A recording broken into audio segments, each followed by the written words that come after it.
Are you just struggling to get out of bed on a work morning, feeling like, ugh, I gotta go to work again? Just feeling like you've got no challenge, you're stuck, you're bored at your job?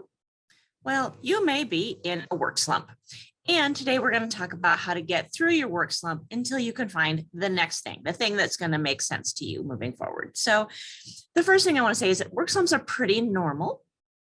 Humans need time to have new challenges, and they need to kind of feel like they fit within the scheme of the world of work they're doing and all of that kind of stuff. And so I do see people going through these slumps kind of regularly, just because people start getting bored with what they're doing, or there's no room to move up, no interesting challenges, that kind of thing. So if you're in the middle of a slump, couple of things that you can do, certainly long-term, to see about getting out of the slump. But today I really want to talk about what you can do to survive it.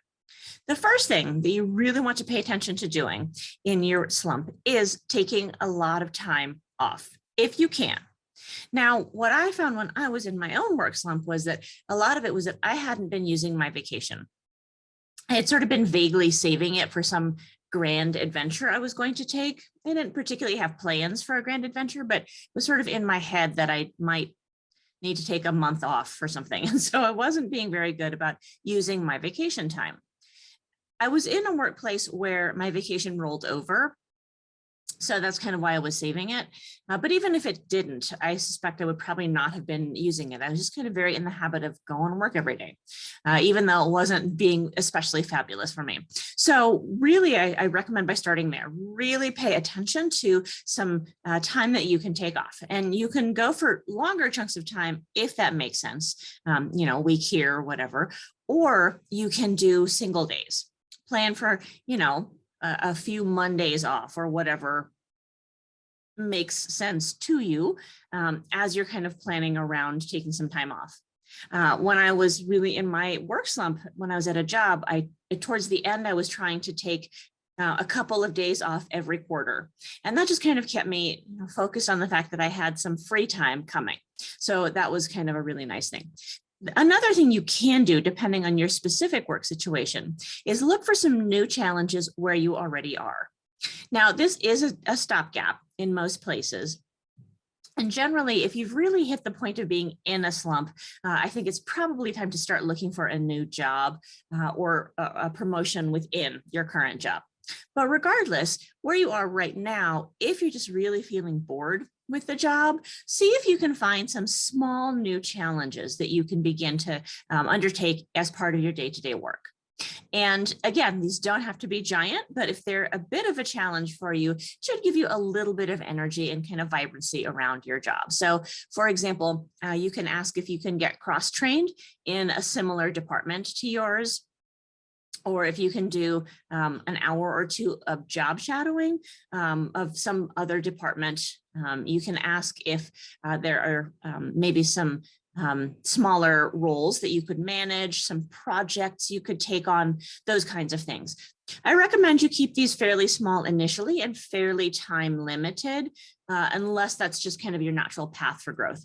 If you've been itching to manage people anyway, then certainly feeling in a slump is a really good time to sort of press it forward a little bit, to ask your boss or whoever is the appropriate person about getting some management training and really building your own team. But if you're not entirely sure that that's a great fit for you, you're just kind of looking to experiment, then look for some discrete projects where you can maybe manage a team of people or manage the project itself. So that could be sort of a one-off event, for instance, or kind of a catch-up project where you realize that the website hasn't been updated and you want to be the one to oversee that, those kinds of more discrete and time-bound tasks. And that hopefully will get you feeling really engaged. And of course, the other thing you can do is look around where you work right now for allies. And the temptation, and believe me, I've been there, is going to be to look for people that you can just kind of have coffee and complain with. And that has a place in the world, but it's not really going to help you feel unslumpy. So don't really think of your allies as that. Look to them and see who you can find just to start building new alliances with. And what you can do with these new allies or to forge these relationships is see about taking that person or going out with that person for something like coffee, maybe lunch, and really talking to that individual about, what does your unit do? What is your role like within that? All of that kind of stuff, and just see if there's some new things that you can learn about the place where you already work. Now, of course, a lot of you are still working in largely or completely virtual environments. This doesn't mean that you can't do this. It simply means that it's going to look different. So you're going to have a coffee break, and it's just going to look really different. It's going to be on whatever you're using, Teams or perhaps Zoom, whatever it is that you all use for kind of meeting times in the office. Just ask some people with interesting job titles or people that you've sort of enjoyed in the past for, lunch breaks or coffee breaks or whatever. If your team is scattered over the world, it's a little bit harder because of just time conversions, but you should be able to find a time just to kind of have a chat with some people doing other things.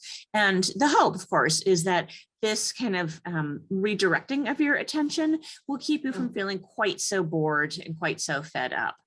Now, if you really do need to leave a job sooner rather than later, it's absolutely fine to begin working on that.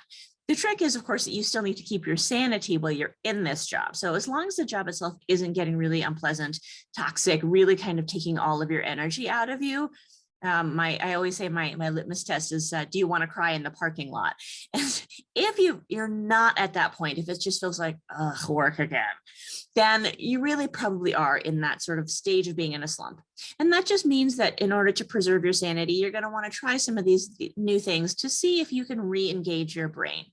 If you are looking for a promotion, this would be a really good time to start talking to your supervisor about it.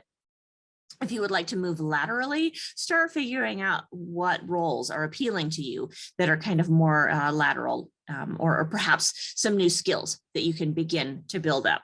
A slump feels terrible, but it doesn't have to be the kiss of death for your job. So really pay attention to what your level of frustration is with your work, and that's going to help to steer you into whatever the heck is next. I hope that's helpful for you. Hope you all are having a great week, and I will see you back here next week.